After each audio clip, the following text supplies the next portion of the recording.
Good morning बच्चों।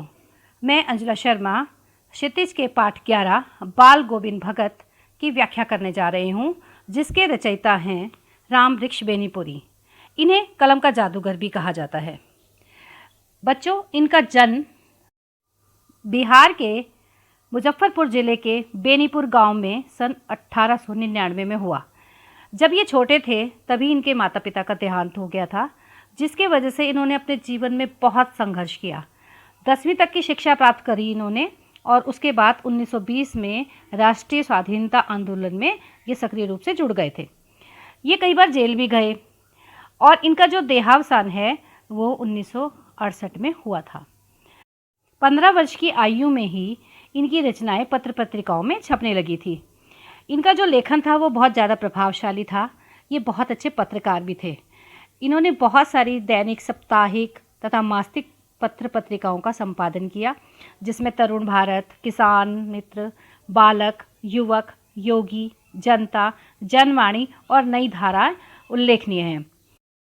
गद्य की विविध विधाओं में उनके लेखन को व्यापक प्रतिष्ठा मिली। इनका पूरा साहित्य बेनीपुरी रचनावली के 8 खंडों में प्रकाशित है।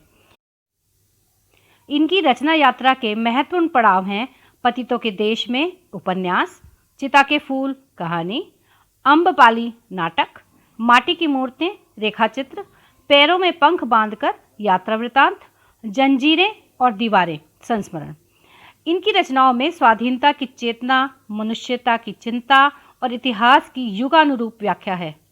ये विशिष्ट शैलीकार रहे हैं। इसी वजह से इनको कलम का जादूगर कहा गया। बच्चों, बाल गोविंद भगत एक रेखा चित्र है जिसके माध्यम से इन्होंने एक ऐसे विलक्षण चरित्र का प्रस्तुतिकरण किया है जो मनुष्यता, लोक संस्कृति और सामूहिक चेतना का प्रतीक है। लेखक का मानना है कि जो वेशभूषा होती है उसे देखकर ये अंदाज़ा नहीं लगाया जा सकता कि ये सन्यासी है या ये गृहस्थ है। सन्यास का आधार जीवन के जो मानवीय सरोकार होते हैं वो होते हैं। बाल गोविंद भगत इसी आधार पर लेखक सन्यासी मानते हैं। ये पाठ एक सामाजिक रूढ़ियों पर प्रहार भी करता है और इस रेखा चित्र की एक विशेषता यह है कि बाल गोविंद भगत के माध्यम से एक ग्रामीण जीवन की सजीव झांकी भी हमें देखने को मिलती है।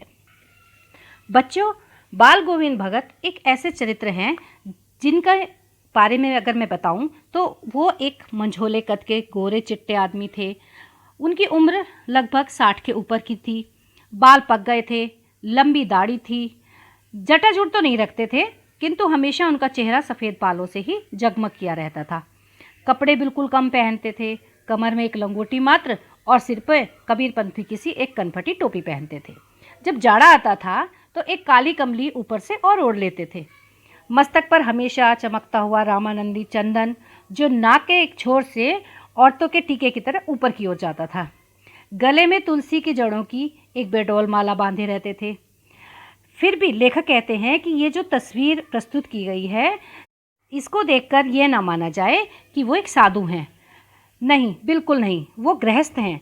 उनकी एक गृहस्थी है, उनका एक बेटा है, एक पतोहू है जिसे लेखक ने कभी देखा तो नहीं, लेकिन हाँ, उनकी खेती बाड़ी भी है, एक साफ़ सुथरा छोटा सा मकान भी है।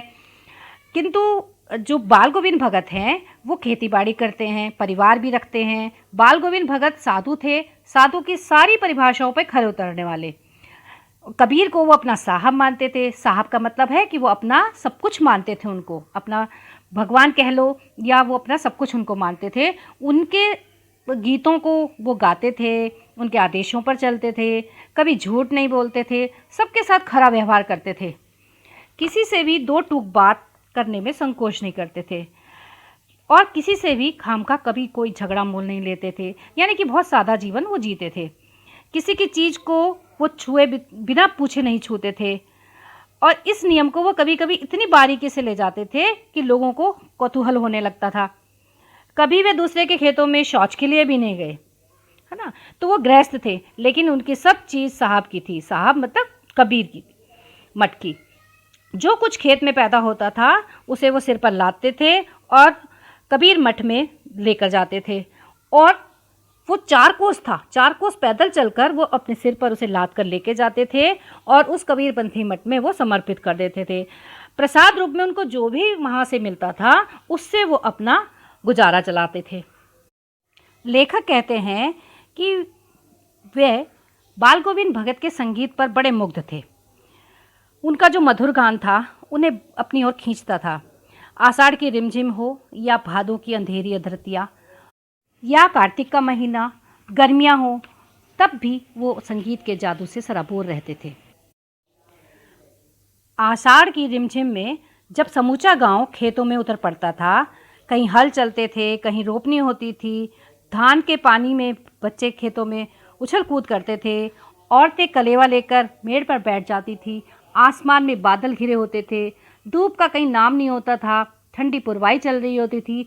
ऐसे समय में भी बाल गोविंद भगत की जो खंजड़ी है वो बजती रहती थी। सब एक एक करके पौधे को पंक्तिबद्ध क्यारी में बिठाते जाते थे और संगीत के जादू से सराबोर होते थे। जो औरतें थीं उनके होठ थिरकने लगते थे, हलवाहों के पैर तालों पर नाचने लगते थे, रोपनी करने वालों की उंगलियां एक अजीब क्रम में चलती थी और बाल गोविंद भगत के संगीत का जादू सब में फैल जाता था। इसी प्रकार से बाल गोविंद भगत का चाहे भादों का महीना हो चाहे कार्तिक का महीना हो, उनके संगीत का जादू लगातार चलता ही रहता था और उनके संगीत में जो खनक थी वो लेखक को बहुत अपनी ओर आकर्षित करती थी। उन्होंने बताया भी है कि कार्तिक आया नहीं कि उनकी बाल गोविंद भगत की प्रभातियां शुरू हो जाती थी, जो फागुन तक चलती थी। वो सुबह ही स्नान करने 2 मील दूर नदी पर जाया करते थे और वहाँ से लौटते समय एक ऊंचे भिंडे पर चढ़कर बैठ जाते थे और वहाँ उनके संगीत का जादू चलता था। उनकी जो उंगलियां हैं खंजड़ी पर लगातार चल रही होती थी और उनके जो गाने हैं वो चलते रहते थे, जो कबीर के द्वारा प्रेरित होते थे। गर्मियों में उनकी संध्या कितनी उमस भरी शाम को शीतल कर देती थी। गर्मियों में बाल गोविंद भगत शाम के समय अपने घर के आंगन में आसन जमाकर बैठ जाते थे और गांव के कुछ जो उनके प्रेमी थे वो अपनी खंजड़ियाँ और करतालें लेकर वहाँ आ जाते थे और बाल गोविंद भगत के साथ में उनकी जो प्रेम मंडली है वो उनके गीत उनके साथ में गाती थी। उनका धीरे धीरे स्वर इतना ऊंचा होता चला जाता था कि सब मिलकर नाचने लगते थे, झूम उठते थे। बाल गोविंद भगत की संगीत साधना का चरम उत्कर्ष उस दिन देखने को मिला जिस दिन उनका इकलौता बेटा मृत्यु को प्राप्त हुआ। वो थोड़ा सुस्त और बोदा सा था, किंतु इसी कारण बाल गोविंद भगत उसे बहुत प्रेम करते थे। उनका मानना था कि इस तरह के कमज़ोर लोगों को प्यार की अधिक ज़रूरत होती है। इस बेटे की शादी उन्होंने बहुत ही प्यार से करवाई थी।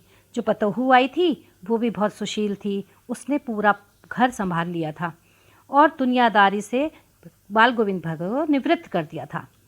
जब लेखक ने सुना कि बाल गोविंद भगत का बेटा मर गया है तो कौतूहलवश वह उनके घर गए, लेकिन वहाँ का नज़ारा देखकर वो अचंभित रह गए।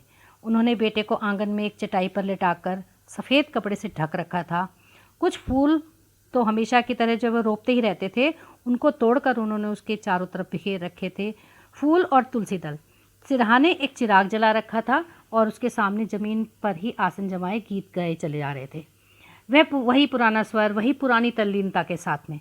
घर में पतोहू रो रही थी जिसे गांव की स्त्रियां चुप करा रही थी, किंतु बाल गोविंद भगत जो हैं वो गाए जा रहे थे और गाते गाते अपनी बहू को समझाते हैं कि बेटा ये रोने का समय नहीं है, ये उत्सव बनाने का समय है, क्योंकि आत्मा परमात्मा के पास चली गई है। विरहनी अपने प्रेमी से जा मिली है, भला इससे बढ़कर आनंद की कौन बात हो सकती है। कभी कभी लोग सोचने लगे ये पागल तो नहीं हो गए, किंतु नहीं, वह जो कुछ कह रहे थे उसमें उनका विश्वास बोल रहा था, चरम विश्वास जो हमेशा ही मृत्यु पर विजयी होता है। बाल गोविंद भगत ने अपनी पतोहू से ही बेटे की चिता को आग दिलवाई और जैसे ही श्राद्ध की अवधि पूरी हुई, पतोहू के भाई को बुलाकर उसे साथ कर दिया और आदेश दिया कि तुम इसकी दूसरी शादी करवा दो। इधर पतोहू रो रो कर कहने लगी कि अगर मैं चली जाऊंगी तो बुढ़ापे में आपको कौन पूछेगा, कोई 2 घूंट पानी देने वाला भी नहीं होगा। लेकिन फिर भी बाल गोविंद भगत नहीं माने। आगे लेखक बताते हैं कि बाल गोविंद भगत की मौत उन्हीं के अनुरूप हुई। वे हर वर्ष गंगा स्नान करने जाते थे। जब वह गंगा स्नान करने जाते थे तो घर से ही खाकर चलते थे और रास्ते में जहाँ भी कहीं पानी मिल जाता था पानी पी लेते थे, लेकिन जितने भी दिन वो बाहर रहते थे कुछ भी नहीं खाते थे और वापस आकर अपने घर में ही खाते थे। उनका मानना था कि साधु को संबल लेने की ज़रूरत नहीं है और यदि गृहस्थ है तो वो भिक्षा क्यों मांगे। लेकिन इस बार जब वो लौटे थे तो उनकी तबीयत थोड़ी सुस्त थी। खाने पीने के बाद भी तबीयत सुधर नहीं रही थी, थोड़ा बुखार था, किंतु नेम व्रत को छोड़ने वाले नहीं थे वो। उन्होंने 2 जून गीत, ध्यान, संध्या, खेती बाड़ी देखना सब उसी प्रकार से नियमित रूप से करते रहे। दिन दिन खींचते गए। लोगों ने नहाने धोने से मना करा, आराम करने को कहा, किंतु वो हंसकर टाल जाते थे। और एक दिन संध्या के समय देखा तो बाल गोविंद भगत नहीं रहे, सिर्फ उनका पंजर पड़ा था। बच्चों, इस प्रकार से बाल गोविंद भगत के द्वारा लेखक ने जहाँ एक और ग्रामीण संस्कृति की झलक प्रस्तुत की है, वहीं साधु की परिभाषा भी बताई है कि साधु मनुष्य कर्मों से होता है, वेशभूषा से नहीं। और साथ ही बुराइयों एवं रूढ़िवादी सोच पर प्रहार भी किया है और मानवीयता की भावना को प्रतिपादित करने का प्रयास किया है। धन्यवाद।